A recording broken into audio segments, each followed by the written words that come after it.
Hi everyone, good morning. Today is weekend. At the same time Preetham ಮಂಡ್ಯದಲ್ಲಿದ್ದಾನೆ. So ನಮ್ಮ ಮಂಡ್ಯದಲ್ಲಿ Zudio collection ನೋಡೋಣ ಅಂತ ಹೋಗಿದ್ದೆ. ಹಬ್ಬದ ಕಲೆಕ್ಷನ್ ತುಂಬ ಅಂದರೆ ತುಂಬ ಚೆನ್ನಾಗಿತ್ತು.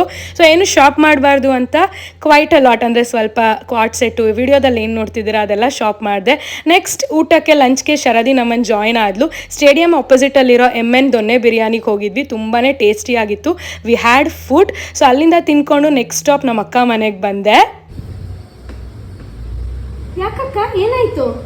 ಅಯ್ಯೋ, ಬಜಾಜ್ ಫೈನಾನ್ಸ್ ಲೋನ್ದು EMI ರಿಲೇಟೆಡ್ ಕ್ವೈರಿ ಇದೆ.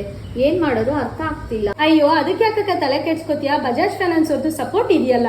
ಬಜಾಜ್ ಫಿನ್ಸರ್ವ್ ಆಪ್ ಓಪನ್ ಮಾಡು, ಚಾಟ್ ವಿತ್ ಅಸ್ ಕ್ಲಿಕ್ ಮಾಡು, ಇಕ್ವೈರಿ ಕ್ಯಾಟಗರಿ ಸೆಲೆಕ್ಟ್ ಮಾಡು, ಸ್ಟಾರ್ಟ್ ಚಾಟ್.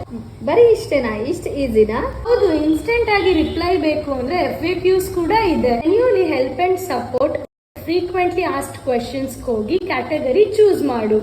ನನ್ನ ಹತ್ರನೂ ಇದೇ ತರ ಆಗಿತ್ತು. Last month loan statement related query ಇತ್ತು.